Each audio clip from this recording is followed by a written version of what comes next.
Have you noticed any trends of, you said initially there were about a third of people initially buying things over Lightning.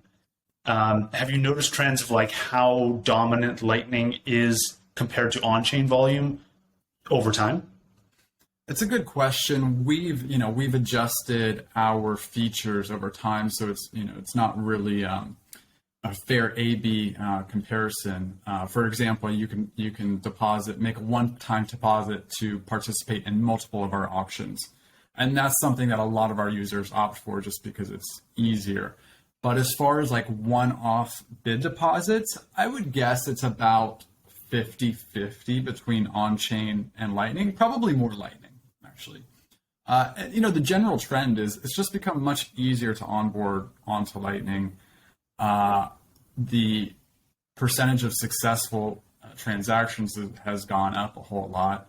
The amount people are transacting over Lightning has gone up a whole lot. Like when we first started, I feel like no one was transacting any more than like 250,000 sats, and that number has just gone up consistently. We started seeing 500,000 sat transactions, 1 million sat transactions. Recently, we're seeing like 6 million sat transactions.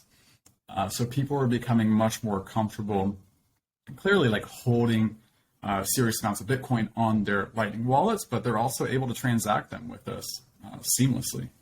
Yeah, I've definitely noticed, my first time experiencing Lightning, I guess, was May of this past year. I really got into it then, and immediately noticed how smooth the process was.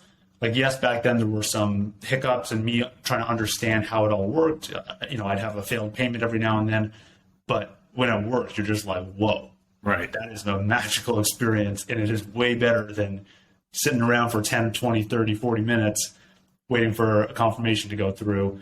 And then, we have all this, we have Lightning addresses, we have QR codes, scanning. Lightning is just it's such a mobile first experience. Yeah. Where I think on-chain Bitcoin, you're using, you may use a hardware wallet, you may use an exchange, you're probably not doing that as much on mobile. So it does feel like it's more fluid, it's easier to use. It's I agree. It's I think we're just starting to see what the capabilities of Lightning will become. And we use it for more than just, basic payments. We actually use it to refund our auction bidders through email. We can just send them an LNURL withdraw code, a QR code that they can just scan with their Lightning wallet. That's not something you can do on chain that I'm actually familiar with because it's a purely kind of push static payment. We don't need to receive an invoice, or we don't need to receive an address from the customer to pay them. We just send them a loaded QR code and they just scan it and they're good to go. Oh, very cool. So if there's 100 bidders on an item, one guy wins it, the other 99 are automatically going to get an email with an invoice, and they can just pull their funds instantly. Exactly. Or if they have an account with us, they can log in and their QR code's right there.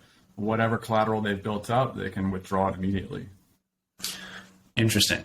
See, I think there's still a misconception in crypto that Bitcoin or Lightning can't do stuff. Like it's just a token, it's just a digital gold or whatever. What was your moment of realization where you decided to build on Bitcoin, you decided to build on Lightning?